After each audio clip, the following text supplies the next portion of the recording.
Então, boa noite a todos. Vamos dar início à nossa aula de Sistemas Hidráulicos e Pneumáticos. Hoje, segunda-feira, dia 14 de setembro.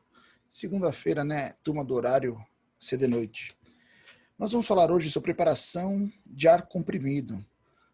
Mas antes desse assunto, aula passada nossa última aula nós fizemos uma prova, atividade avaliativa, né? Onde o resultado já está disponível para vocês dentro do Unifor Online, lá onde você fez a sua atividade avaliativa, seja ela a prova da quarta-feira ou a prova de recuperação da sexta, tá? E aí eu vou discutir com vocês acerca da prova de sexta-feira, de quarta-feira, né? Sobre as 6 questões que foram colocadas e alguns parâmetros. Primeiramente, questão 1, né? Hidromecânica estuda atividades envolvidas no escoamento de fluidos, tais como pressão, viscosidade, compressibilidade, juntamente com um conjunto de componentes interligados que resultam numa atividade ou trabalho. Considerando o ar comprimido como um fluido não viscoso e compressível, e o óleo um fluido viscoso não compressível, e que ambos compõem um sistema fluídico de transmissão de energia, logo, descreva de forma objetiva e clara o que diferencia um sistema de ser classificado como aberto ou fechado. Pessoal, de forma objetiva e clara, bastava você falar que um sistema classificado como aberto é aquele que o fluido, após a utilização, é descartado ou devolvido ao meio.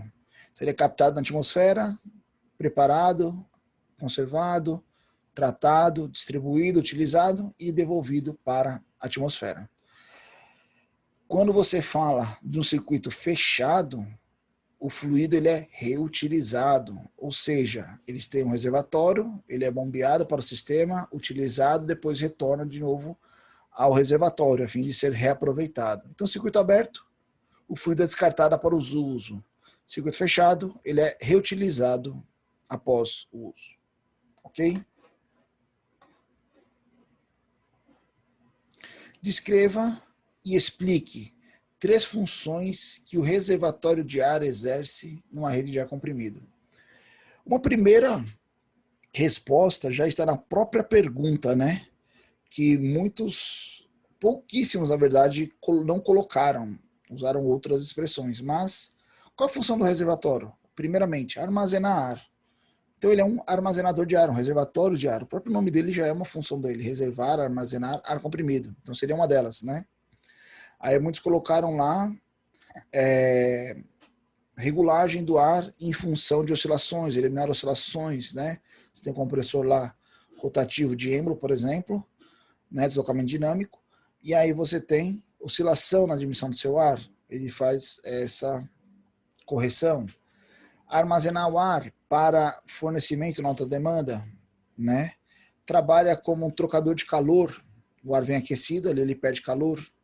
É um dos primeiros elementos que faz a troca também de umidade, né? Condensado, faz a remoção do condensado da água dentro, contida no ar comprimido. Então tem diversos fatores aí funções, né?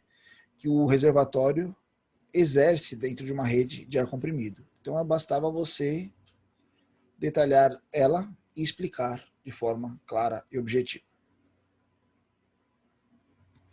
Terceira questão, fizemos aqui ficou pequenininha aqui, mas dá para entender. Colocamos a descrição de 5 compressores e uma representação de 7. Então você tinha que fazer somente a associação, né? O correto era você falar o quê? Primeiramente, né? O ar é admitido em uma câmara isolada, seu volume é diminuído gradualmente, ocasionando assim a compressão do fluido. Este primeiro ele é o compressor de êmbolo, né? Esse é o item correto. Dá para marcar aqui? Dá. Compressor de êmbolo, né? Rotor alojado excentricamente em um compartimento cilíndrico, entra em rotação e empurra uma massa de ar que diminui de volume e aumenta a pressão. O item B é o multicelular de palhetas, né?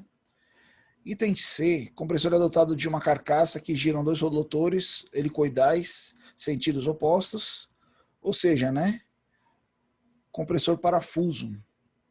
Uma membrana já fala de membrana, né? Compressor de membrana. O ar é admitido acelerado a partir do centro de rotação em direção à periferia, ou seja, é admitido primeiramente de forma axial, sendo posteriormente expelido de forma radial, ou seja, é um turbocompressor radial, ok? Então seria este item aqui o correto como marcação. Quarta questão, demos uma problemática aqui, onde foi trazido já alguns parâmetros, né? Então aqui o que tem que tomar cuidado, observar que o consumo de ar estava em metros por segundo, metros cúbicos por segundo. Então, para o compressor, por exemplo, tinha que multiplicar por 60 para minutos, multiplicar novamente por 60 para horas. E aí você chegava a vazão, se não me engano, de 1.800 metros. As marcações, pessoal, dessas questões, elas estão aqui dentro do AVA. Então, se você entrar aqui no AVA, dentro da nossa disciplina de segunda e quarta, tem aqui, ó, resolução da prova de AV1. Eu coloquei só a marcação dos monogramas, tá? Então, opa, deu uma falha aqui.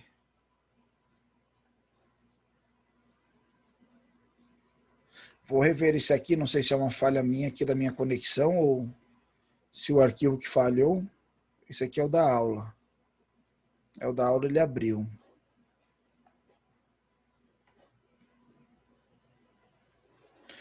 Vou rever esse aqui já já. Vamos abrir ele aqui. Só um instante.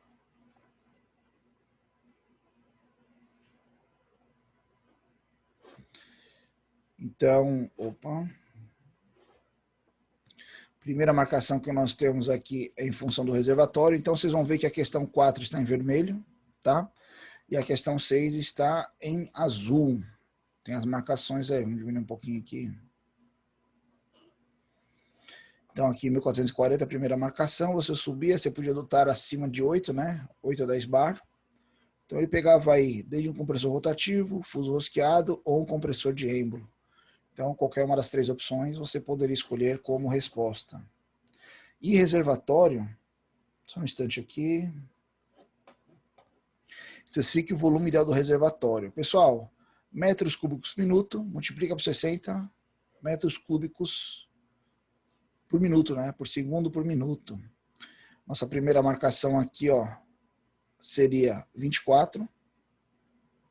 Então, ele falava que o ΔP era de 100 kPa, que corresponde a 1 bar. Fazia essa primeira marcação. Quando você subia a marcação até 15 e jogava para cá, dava aproximadamente 20. Então, entre 20 e 30 aí a gente considerou a resposta correta. Muitos marcaram 30, tá? Não tem problema. Só um instante, só um instante. Tá? Então, os tipos de compressores e reservatório. Quinta questão fazia associação à sua matrícula, né? Então, eram respostas específicas de cada aluno. Eu respondi todo mundo aí, caso você não tenha acertado, eu coloquei o valor. Caso alguém tenha uma dúvida, depois pode me perguntar lá pelo grupo do WhatsApp mesmo. Ou torpedo, eu mostro as contas. Posso até mandar uma foto aí da minha resolução, tá? Então, essas respostas aqui eram em função de cada aluno. E por último, era um sistema completo, né? Nós colocamos aqui o consumo de ar, 70 metros cúbicos por minuto, comprimento de 210 metros, os elementos estranguladores, né? Aquela de pressão admissível, pressão de rede e o número de ciclos do compressor. Então, quando você vir aqui na marcação, essa marcação 6 está em azul. Primeiramente, você dava uma vazão de 4.200 metros cúbicos por minuto. Quando você fazia essa marcação, colocando uma pressão de 10 bar, você caía aqui, ó. Ele entrava, então, em 3 tipos de compressores ainda, ó. Compressor de fuso rosqueado, tubo compressor radial e o compressor de êmbolo. Essa marcação aqui, ela está dentro desses 3 campos aí de escolha. Coloquei só um, coloquei só 2, coloquei os 3, a gente considerou, tá? Posteriormente, perguntamos o volume do reservatório. Eu não entendi porque muitos alunos marcaram 30. Não é aqui, é aqui. Eu ainda fiquei pensando como foi essa marcação, mas aqui em metros cúbicos por minuto, tá? Então, quando você convertia aí, só um instante, 70 metros cúbicos, não precisava converter, já estava convertido, você marcava 70 aqui, ó, você riscava até o ΔP de 1 bar, né, CKPA, subia até o número 15 e rebatia aqui, dava aproximadamente 75, 80 metros cúbicos.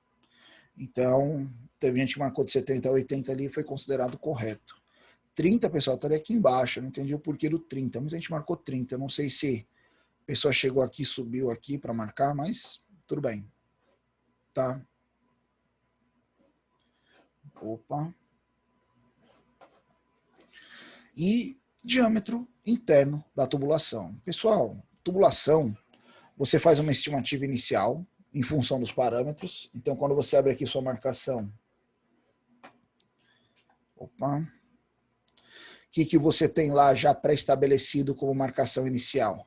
Comprimento inicial, 210 metros, consumo de 4.200 metros cúbicos por minuto, por hora, desculpa. Esses dois pontos já traçam uma reta até o primeiro eixo aqui, deixa aqui a marcação. Você tem lá uma pressão de rede de 10 bar e o ΔP de 1 bar. Você tem um ponto 2, unindo os dois, você faz a primeira passagem aqui, aproximadamente 90 milímetros de diâmetro. Esse 90, ele é um diâmetro inicial, tá? Mas precisa ser considerado as perdas. As perdas estão associadas a quem? Aos elementos estranguladores. Ou seja, T, cotovelo normal, válvula de passagem, válvula gaveta. Com essa primeira medida, você vai lá no segundo monograma lá, onde você tem a marcação de 90, é até a marcação que está no gráfico já feita, e você só rebater aqui, né, ó, para um cotovelo normal, 1,2 metros cada um, para uma válvula de passagem, 1,6 metros, para uma válvula T, uma peça T, 10 metros, e uma válvula gaveta, 32 metros.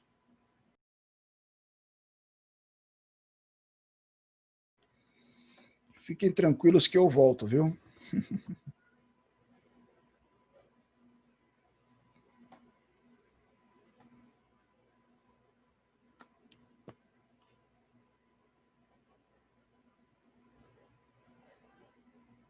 Só um instantinho. Estão todos me escutando agora de novo, vendo a tela novamente? Tá sim, professor. Tá de boa. Legal, show. Ok. Deu uma oscilação aqui.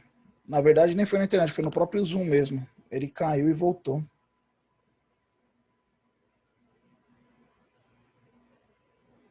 Então pronto, continuamos a gravação. Tem um pequeno cortezinho lá, mas vamos lá. Quando a gente volta aqui para nossa marcação, que a gente estava falando de diâmetro da tubulação, a gente pega as marcações que a gente fez aqui de cada valor, só meter minha caneta aqui, de cada valor desse, e vai realizar essas contas em função do número de elementos. Quando a gente fez a conta, deu um comprimento equivalente de 304 metros a mais, então a gente vai somar com os 210 e vai chegar aproximadamente a 514,4 metros. Então, tudo bem que esse comprimento ele é fictício. Os 310 a mais vão representar a perda de carga desses elementos. Então, a gente adiciona a tubulação para ver que, quando a perda de carga ocorrer, ela vai ocorrer, não tem como a gente fugir dela, mesmo ela ocorrendo, a eficiência resultante é o que a gente precisa. Por isso que é calculado dessa forma. Então, com a nova marcação, você faz aqui um novo ponto no eixo A, porque consumo não altera, né? Pressão não altera, variação de pressão também não altera. Então, o ponto 2 aqui também está marcado. Associando esses dois pontos, você passa aqui aproximadamente 100, 110 milímetros de diâmetro. Então, ficou nessa faixa aí de aproximadamente 4 polegadas e alguma coisa. Então, a marcação próximo disso ela foi considerada. Ok? E dessa forma, você fazia as 6 questões da nossa atividade. Não eram difíceis, logicamente requeriam um pouco de prática em função do que foi apresentado durante a aula, né? Alguns conhecimentos, ok? Qualquer dúvida que alguém tenha em relação à resolução, no final da aula aí, só permanecer conectado, chamar que a gente tira as dúvidas, comenta aí e vê. Beleza? Então, vamos lá. Vamos agora começar a nossa aula de hoje, então, né? Nós já falamos de ar comprimido, de pneumática, falamos da rede primária. Estamos trabalhando na rede primária. Então, quando a gente faz a captação desse ar na atmosfera, por meio do compressor, a gente vai condicioná-lo a uma redução de volume, né? Não é aumento de pressão. O compressor não aumenta a pressão, ele reduz o volume. O aumento de pressão é uma consequência. O compressor ele vai fazer a redução de volume, nós vamos armazená-lo dentro de um reservatório e vamos distribuí-lo numa rede tubular de distribuição. Legal. Mas este ar, para ser utilizado, ele precisa ser tratado, ele precisa ser condicionado. Condicionado de que forma? Primeiramente, o ar ele tem impurezas sólidas, então esse ar ele precisa ser filtrado.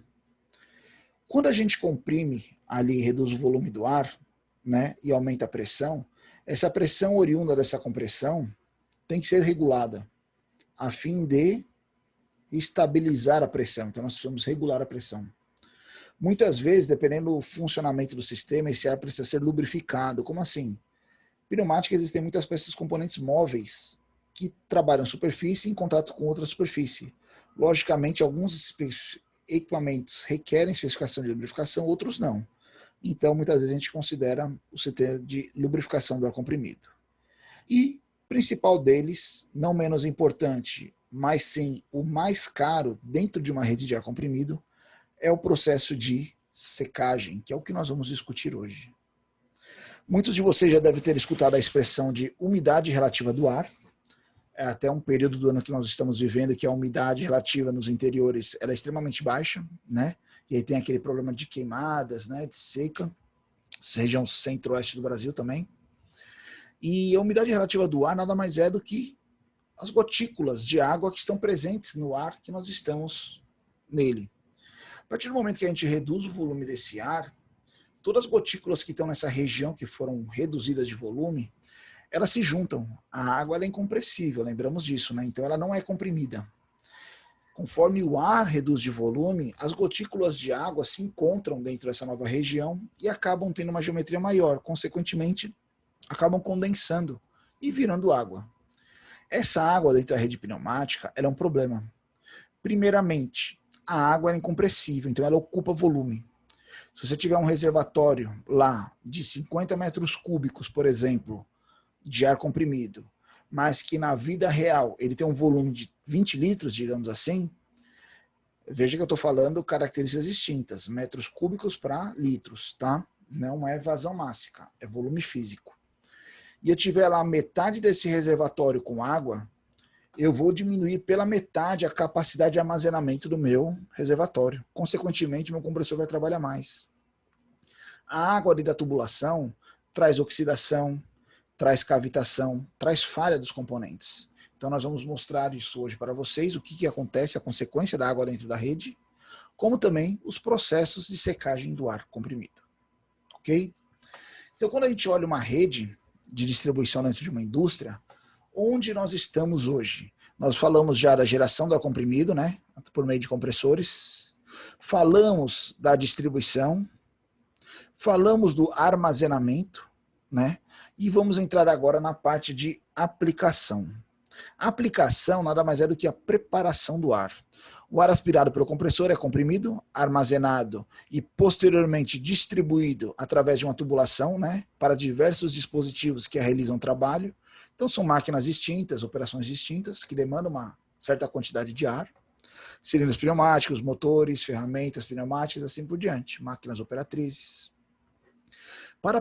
Por apresentar impurezas de forma de partículas de sujeira ou ferrugem, resto de óleo e umidade, devemos preparar o ar comprimido a fim de evitar falhas nesses equipamentos.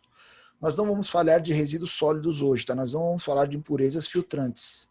A filtragem nós vamos falar depois, próxima aula. Hoje nós vamos falar de umidade. Dentre essas impurezas, a umidade necessita de uma atenção especial. Portanto, apresentamos os efeitos da umidade nos componentes pneumáticos e, posteriormente, 4 processos de secagem. Tá? Essa imagem pode parecer estranha para vocês, mas já já vocês vão se familiarizar com ela. Isso aqui é uma válvula de controle direcional. Nós vamos aprender sobre válvulas ainda. A grosso modo, o ar entra por este orifício aqui maior, onde está o pontinho vermelho, e sai por esse orifício central. A vedação desse ar de uma parte para outra é feito por este êmbolo, que está aqui, ó, que ele tem um elemento flexível aqui no centro, onde está o pontinho vermelho. Vocês conseguem observar nessa imagem que aqui parece que a nossa peça suou como se tivesse um monte de gotículas de água de orvalho. Vocês estão vendo aqui? Isso aqui foi a água que passou dentro da umidade que passou dentro dessa válvula. Conforme ela trabalhava, essa água foi passando, às vezes se acumulava, às vezes passava rápido, ela foi gerando uma erosão na superfície. Consequentemente, essa válvula ficou inútil, porque nessa região aqui, ó, onde ela deveria ter uma geometria dimensional precisa para fazer a vedação correta e não permitir a passagem do ar, a hora que a válvula estivesse aberta, permitia a passagem, o êmbolo afastava. Na hora que era para vedar, o êmbolo descia e era para fazer a vedação. Ele não estava mais vedando porque a água corroeu essa superfície. Não por oxidação, mas apenas por atrito mesmo. Passar, ela vai corroendo, a cavitação, ela vai removendo partículas, né? Tem oxidação também. E aí essa geometria não faz mais o completo estanqueidade, ou seja, a vedação de um elemento para o outro. Tem um videozinho aqui mostrando a gente desmontando essa válvula. Só um instante.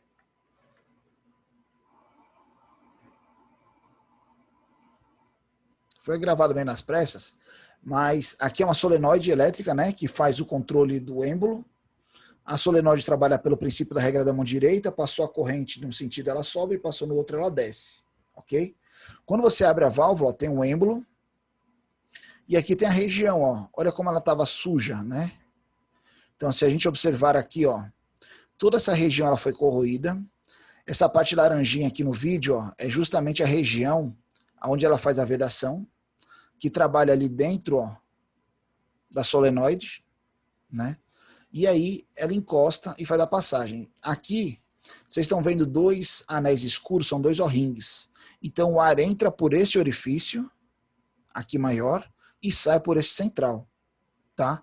Logicamente é uma válvula de duas vias, de um controle específico de trabalho. Ou seja, ela não estava mais fazendo essa vedação. Por quê? Porque a água corroeu a região superior aqui da válvula. Essa região aqui ficou meio embaçado aí, mas essa região ela foi corroída por causa da água. Consequentemente, essa válvula está perdida. Ela não tem como fazer o recondicionamento ou recuperação da mesma. Ok? Então a água, aqui é uma mera válvulazinha de alívio de um compressor. Poderia ser uma válvula mais cara, uma válvula de maior precisão, uma válvula proporcional, uma válvula de controle de pressão, né? Que uma falha dessa pode vir a ocasionar um acidente, um erro e assim por diante. Então, dentro do sistema do ar comprimido, a secagem ela é fundamental. Quando a gente fala de secagem do ar, existem 4 processos de secagem. Secagem pelo efeito ciclone, secagem por absorção, secagem por adsorção e secagem por resfriamento. Cada uma delas tem um princípio de funcionamento específico que está associado também à capacidade volumétrica de tratar o ar, o volume de ar seco durante um certo período de tempo. E é o que a gente vai ver hoje. Então vamos lá. Primeiramente, efeito ciclone. Tá? O que vocês têm que entender do efeito ciclone? Quando o ar entra nessa região, vou mostrar um videozinho que vai animar isso para vocês, só explicar antes, para vocês entenderem o vídeo também. O ar entra numa região, ele entra e é direcionado para baixo, aqui dentro dessa câmara. Aqui haverão algumas aletas inclinadas que farão com que o ar comece a girar, como se fosse um ciclone, um turbilhão. Conforme ele gira, ele atinge uma alta velocidade no giro, a molécula de água ela é mais pesada do que o ar. Consequentemente, ela tende a ir para a periferia, ela tende a se afastar do sentido do giro. Consequentemente, quando ela gira nessa alta velocidade, a água vai até a extremidade, bate na parede do reservatório aqui, né, do encapsulamento, e escorre aqui para o final. Consequentemente, aqui no final nós temos um dreno. Esse dreno, de tempos em tempos, ele realiza a purga, que é nada mais do que você retirar o volume de água que vai ter aqui dentro. Então, conforme esse ar vai passando constantemente, essa água vai descendo, escorrendo e acumulando aqui embaixo. E aí você vai fazendo a secagem do seu ar comprimido. Então aqui, ó, vamos lá. Aqui é como se estivesse entrando o ar úmido, tá? Então veja que esse ar, quando entra, ele vai ser acelerado por meio das aletas que estamos aqui, ó.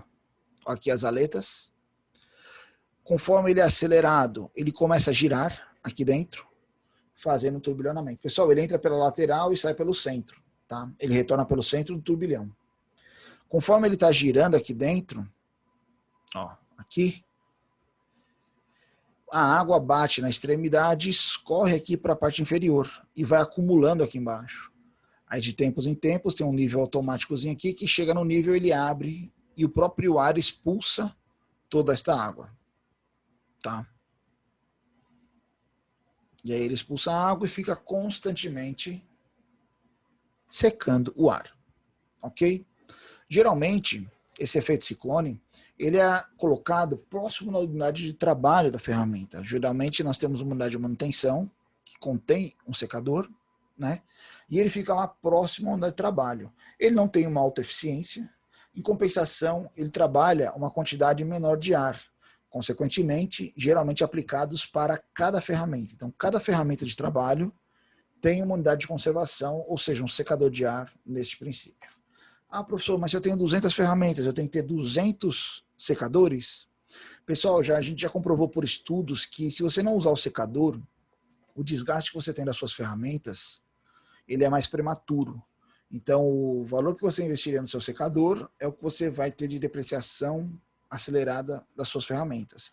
Ah, então fica igual, usar ou não usar? Logicamente, muitas das vezes, o seu ar bem tratado anteriormente, porque ele não é o único elemento que você faz a secagem, tem outro elemento que a gente vai mostrar, ele trabalhando em conjunto, aumenta a durabilidade dos seus elementos, das suas ferramentas. Consequentemente, a secagem do ar traz um benefício para a rede.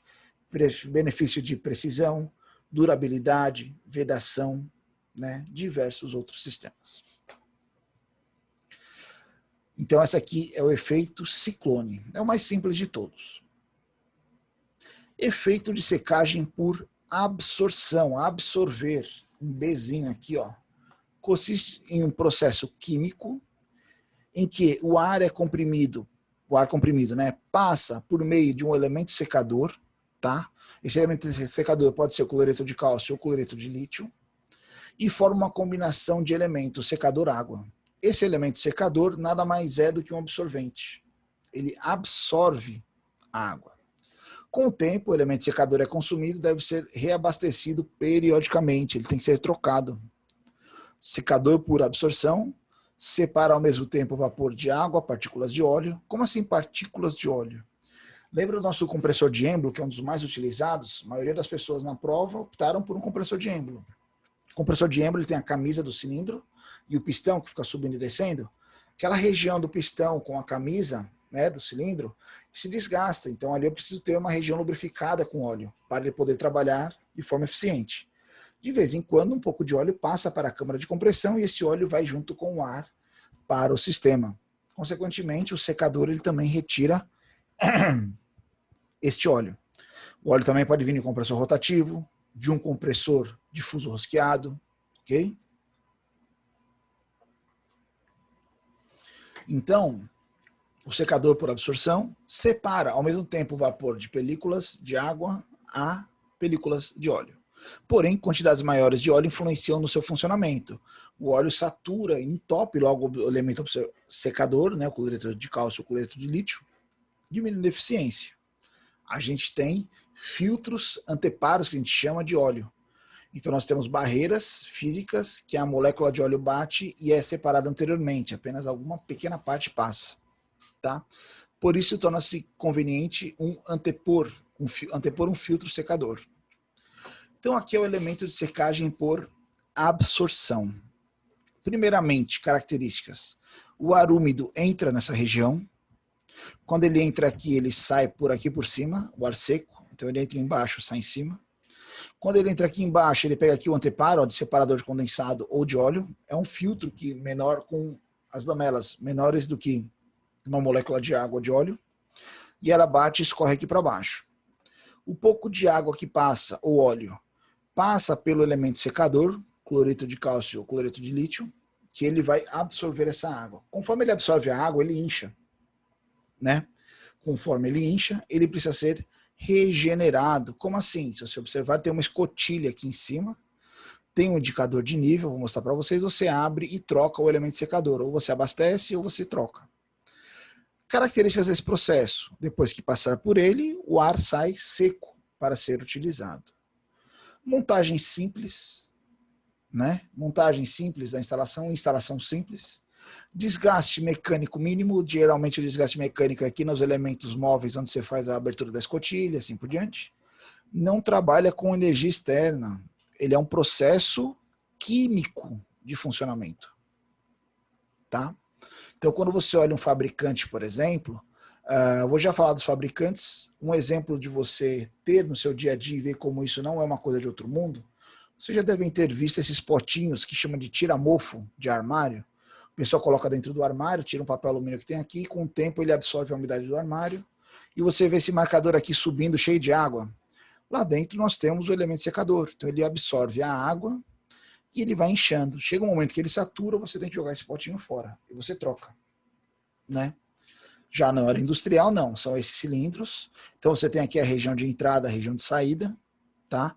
Uma das escotilhas, uma dos lados, ele abre para você trocar o elemento secador, e aqui é o indicador de nível. Então, quando você olha esse elemento, como que ele funciona? Pessoal, não estou fazendo propaganda, não sou patrocinado, nem nada. É apenas a nível de informação que eu peguei esta marca. Então, você vai ver aqui que existem diversas geometrias e formas construtivas, tá? Todas elas, logicamente, todo fornecedor vai falar que o produto dele é o melhor, tem o melhor rendimento, melhor qualidade, melhor acabamento, tá? Ele fala aqui, melhor custo-benefício, ó, imbatível, né? Mas o que importa para a gente é essa tabelinha aqui, ó. O que fala essa tabelinha? Muitos componentes da rede de ar comprimido, você especifica ele, né? Então, como a gente especifica um secador, por exemplo? Nós sabemos lá o demanda de ar da nossa rede. Então, para especificar o compressor, nós temos que saber qual é a demanda de ar da nossa rede, em metros cúbicos por hora, correto? Esse volume de metros cúbicos por hora é o mesmo que vai ter que ser seco num período de tempo. Então você vai olhar aqui, ó, tipo de secador, ele tem tamanho, ó, Odonto-Air até o D6, Odonto-Air aplicados à odontologia, específicos para ele. Então esse Odonto-Air é esse pequenininho aqui, ó, até o D6 aqui, ó, né, ó, que tem um porte maior. E aí você vai olhar o que aqui nele? Vazão. Veja que ele vai de 10,2 metros cúbicos por hora até 54,4 metros cúbicos por hora. Professor, se minha demanda for maior e não atender, calma, tem outros elementos que você pode usar, outros processos que nós vamos ver ainda, ou você vai colocar equipamentos em paralelo. Esse é um critério de cada um de vocês, ok? Fala da conexão, as dimensões, olha aqui, ó, o maior modelo, ele tem um peso de 10 quilos de refil. Então ele tem uma carga de 10 quilos de elemento secante por utilização. Ah, professor, e esses 10 metros cúbicos por hora, quanto tempo dura? Pessoal, isso é relativo. Por quê? Digamos que nós vamos montar o nosso compressor aqui no nosso litoral, ali perto da leste-oeste, um exemplo, né? Então você recebe o ar, um vento influente diretamente do mar, umidade relativa mais elevada. Consequentemente, o seu produto, o seu elemento secador vai trabalhar um pouco mais. Ele vai ter um rendimento em tempo mais baixo do que se eu pegar esse mesmo sistema, por exemplo, e levar lá para Sobral. Professor? Opa! O senhor pode só repetir desse começo aí, dessa última parte que o senhor falou, que travou aqui um pouco? Ah, tranquilo, vamos lá. Aí já voltou agora o senhor ali pela praia. Ah, legal, vamos lá. Então imagine, vamos pensar assim, né? Muitos podem perguntar, pô, ele seca 10 metros cúbicos de ar por hora. Mas esses 10 metros cúbicos duram quanto? Uma hora, um dia, uma semana, um mês, um ano? Isso é relativo. Por quê? Depende do ambiente onde você está captando este ar. Então vamos lá, primeira situação. Se nós formos montar um sistema desse, ali na região litorânea, próximo à praia, aqui em Fortaleza mesmo, e o ar que a gente capta, ele é oriundo do mar, então esse ar ele vem com uma umidade relativa mais elevada. Logicamente, o nosso secador vai trabalhar um pouco mais. E ele vai ter um certo período de vida, né? Ah, mas quando acaba a vida dele, eu jogo fora? Não, eu troco o refil. E se eu pegar esse mesmo sistema e instalar lá em Sobral, por exemplo, né, uma região de interior mais quente, com umidade mais baixa, com certeza ele vai ter uma durabilidade mais longa, né? Por quê? Porque ele vai ter que tirar menos umidade do ar. Então veja que dependendo da região que você capta o ar, isso faz uma variação de um sistema para outro. Existem diversas situações muito interessantes, curiosidades que já aconteceram com a gente, trabalhando nesse segmento do setor. Uma vez a gente tinha uma rede montada numa indústria, aqui na Washington Soares, um pouco mais à frente, perto do Eusébio, e era uma rede extremamente eficiente, nova, bacana, funcionava. E um dia lá o cliente ligou para a gente falando assim, ó, nossa rede ela tá dando muita água lá nos equipamentos. Chegaram no equipamento, tá tendo água. E tipo, que estranho, né? Vamos lá observar. E a gente observou, olhou. O sistema estava dimensionado correto, a máquina vazão estava correta, a gente foi vendo os periféricos, né? Tudo certinho, tudo certo. E aí a gente, de uma hora para outra, a gente percebeu que tinha feito uma mudança lá. Onde eram feito a captação do ar, era uma região da frente da empresa, ficava a sala dos compressores, e foi feito um projeto paisagístico, um jardim em volta da empresa e passava pelo setor dos compressores. E aí, quando a gente foi ver uma hora, a gente falou assim, pô, como funciona esse jardim? Ah, esse jardim é todo automatizado. Isso é o do cliente mesmo falando pra gente, ele é todo automatizado. Ó. Quando dá tal hora, a irrigação liga. A gente ficou lá esperando, quando deu a hora, ligou a irrigação. A irrigação abria, jogava água, fazia aquela névoa, né, de água. Coisa mais linda do mundo. Tudo, né, branquinho de água, irrigando tudo, fazia isso 2 vezes por dia. Quando ele irrigava essa água, era como se ele estivesse jogando água dentro do compressor, porque o compressor captava o ar justamente naquela região. Né? Então veja como influencia, né, as coisas. E aí o que aconteceu? A gente falou, ó, onde você captava o seu ar, agora tem um momento lá que tem uma extremidade alta, uma umidade extremamente alta, né? E aí isso o sistema dimensionado não vai suportar, porque a gente tinha uma vazão com as cartas dimensionais que a gente olha de umidade relativa de Fortaleza, então a gente sabe as faixas, só que no momento ali que você faz essa irrigação, sua umidade praticamente vai para quase 100%. E aí você não tem como remover essa água, né, do sistema. A gente só mudou o ponto de captação, então a gente precisou captar ele em um ponto mais alto, a gente subiu uma tubulação para ele captar da atmosfera mais elevada. Resolveu o problema, mas são vários fatores que influenciam. Então a durabilidade do seu sistema está associada sempre ao local, à região onde ele está instalado, ok? Então, pessoal, esse aqui é um modelo, um fabricante, tá? Existem diversos outros modelos, outras características, que vocês podem entrar no próprio site dos fabricantes, lá você pesquisa como secador por absorção. Secador de ar comprimido por absorção. Você vai ver diversos fabricantes, cada um deles vai trazer a tabelinha lá de eficiência. Então nós vimos aqui o secador por absorção. A absorção é um processo químico, ok? Existe o processo de secagem por adsorção. Dzinho aqui, ó, não é B, é D, adsorção. É um processo físico em que a água se junta ao elemento secador, aqui no nosso caso é a sílica gel. Com o tempo, a capacidade de acumulação da água pelo gel, pela sílica, decresce, até ela se saturar. Contudo, esse elemento pode ser regenerado, fazendo o mesmo fluir em ar quente no interior da câmara de secagem. Normalmente, se montam 2 instalações em paralelo, aonde, enquanto uma estiver sendo regenerada, a outra está em funcionamento. Vou explicar para vocês. Sílica gel, tá? É um elemento secador. Para quem não sabe, a adsorção é justamente esse processo físico, né, de absorver a água, tá? Mas ele não absorve, ele apenas gruda nele a molécula de água, mas ele pode soltar a molécula de água depois. Então, quando a gente fala que é um processo em paralelo, existem 2 tanques de secagem. Então, aqui vem o ar úmido, uma hora ele é direcionado para um lado, outra hora ele é direcionado para o outro. Quando ele é direcionado por um lado, ele passa por meio da sílica, esse ar, consequentemente sai um ar seco, e aí vai ser utilizado. Quando os sensores indicam que aqui a saturação está alta, que aqui já está passando umidade, ele faz automaticamente a troca. Aí ele joga para o outro reservatório que tem o elemento seco, e esse que está úmido, o que ele faz? Ele tem aqui um soprador, ligado a uma resistência elétrica, que vai insuflar ar quente nele. Esse ar quente vai tirar a umidade da sílica e jogar de volta para a atmosfera, fazendo com que o elemento seja regenerado. Ou seja, durante o dia ele fica variando entre um e outro, e assim mantendo o seu ambiente seco. Tá?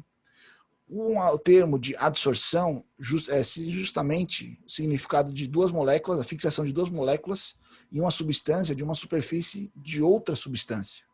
Tá? O elemento secador, sílica gel, ou muitos chamam de gel, ele é um granulado poroso. A energia calorífera para regeneração pode ser oriunda, né, de eletricidade, ou muitas vezes até por vapor.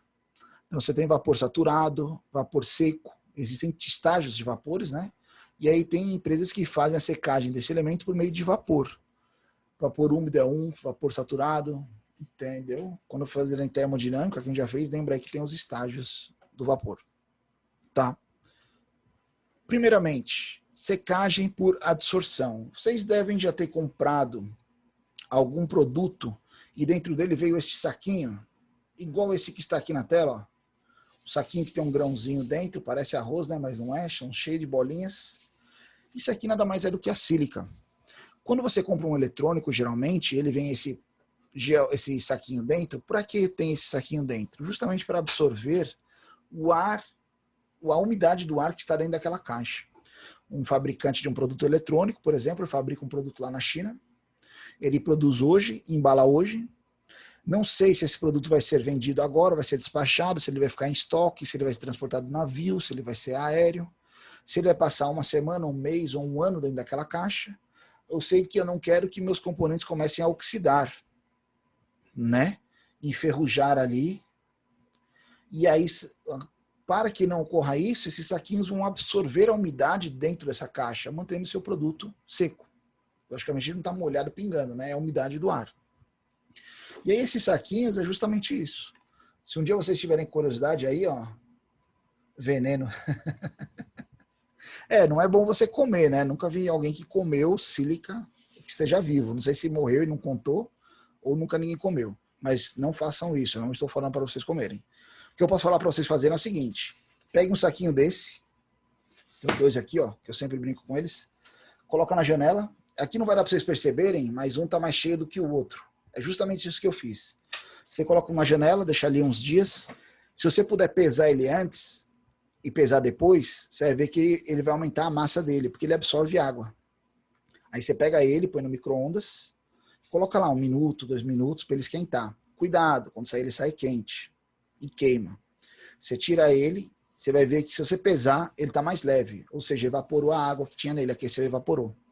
Então você consegue ficar brincando, regenerando ele conforme você vai utilizando. Logicamente, depois de um tempo, ele perde o poder de adsorção dele, adsorção, ok? Como que funcionam esses sistemas? Então veja, são geralmente 2 tanques em paralelo, que eu peguei mais fabricantes, vocês não falaram que eu sou patrocinado. E aí, esses tanques, ele fica fazendo aqui, tem, né, um supervisório, uma interface aqui, um IHM, interface homem-máquina, que fica já programando, controlando, variando entre um e outro, né?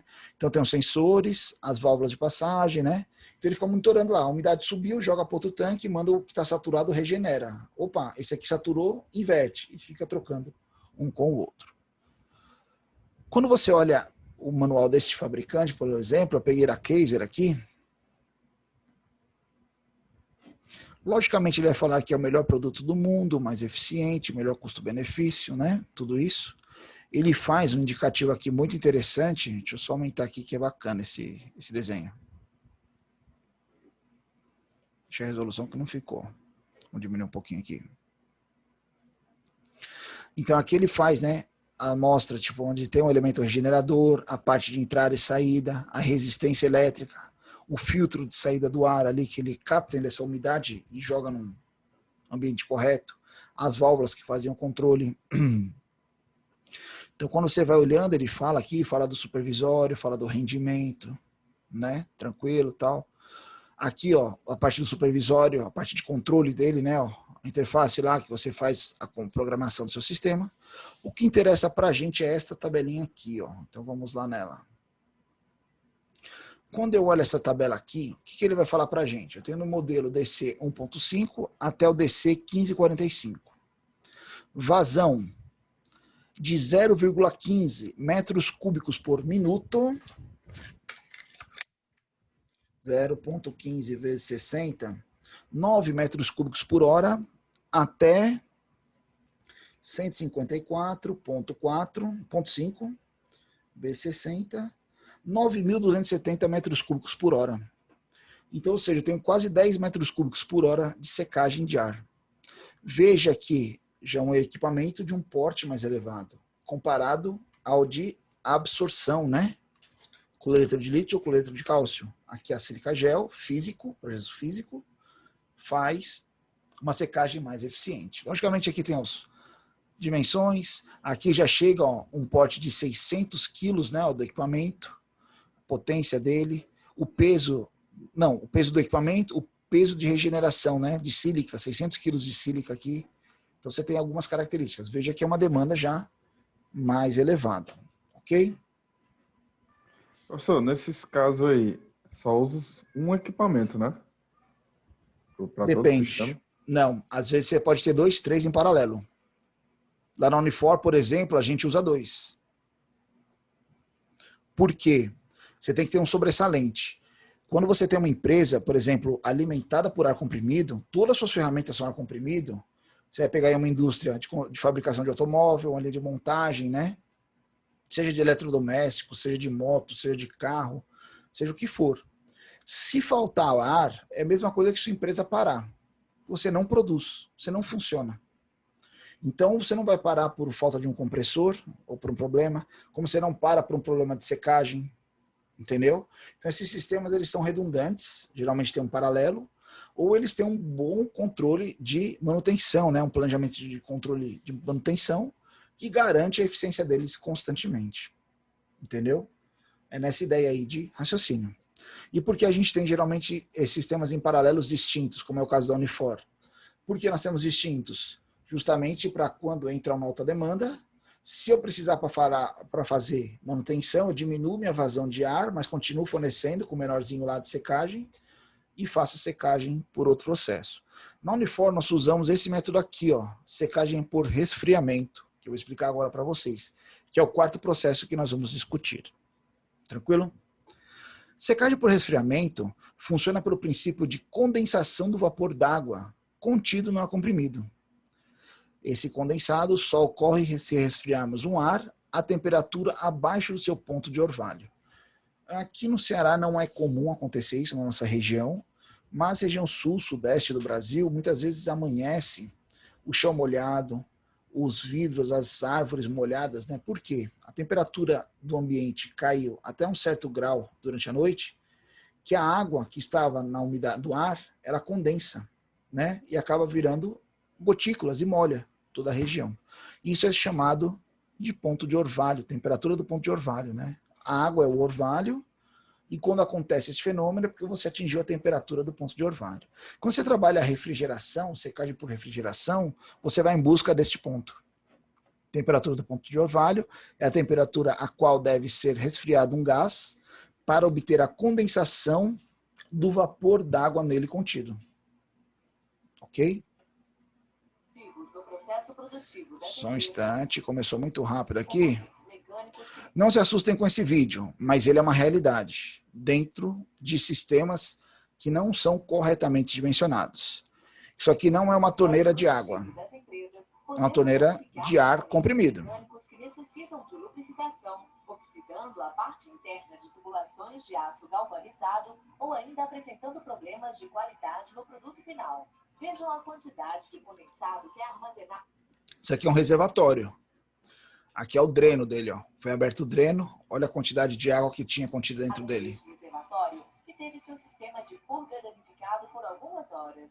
Uma alternativa para remover essa água do sistema de ar comprimido é o secador tipo refrigeração. É importante saber que filtros não são feitos para remover água no estado de vapor, apenas partículas líquidas ou sólidas. Apenas secadores de refrigeração ou adsorção são adequados para remover a água no estado de vapor, garantindo assim que não ocorra a formação de líquido condensado na rede de ar. Vamos então explicar o funcionamento de um secador por refrigeração. O processo de separação de água baseia-se no resfriamento do ar comprimido.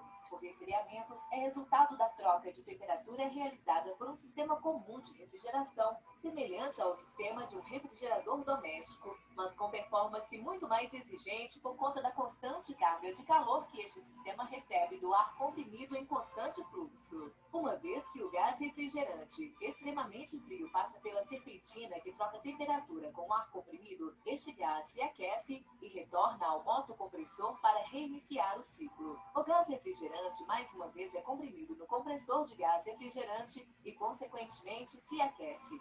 No no condensador, ele troca calor com o ar que é ventilado neste trocador, perdendo muita temperatura. O gás a alta pressão e baixa temperatura é expandido na válvula de expansão, criando temperaturas incrivelmente baixas e reiniciando o processo térmico. Ele retorna então ao ponto de início de nossa descrição, onde resfriará o ar comprimido que passa pelo evaporador. Agora, em relação ao sistema do ar comprimido, o ar que entra no evaporador troca a temperatura com o ar que está saindo dele, reduzindo sua temperatura e aquecendo o ar que sai.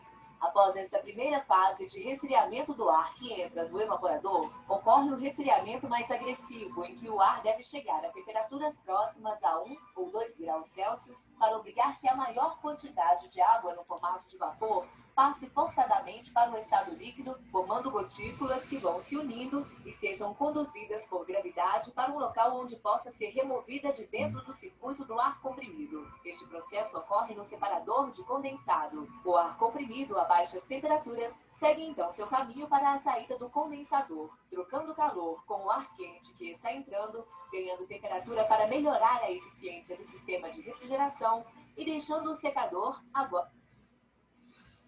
Vou explicar isso para vocês, fiquem tranquilos. Se o vídeo foi pausado, travado, depois na gravação vocês conseguem ver ele na íntegra, tá?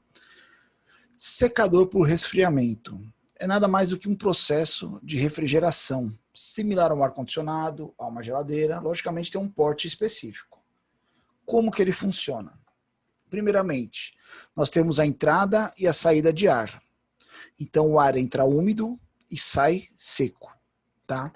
Esse ar que entra úmido, ele passa por um primeiro trocador de calor, que ele vai pegar, ele vai remover, ele vai fornecer, na verdade, temperatura para esse ar que está saindo. Já eu explico para vocês.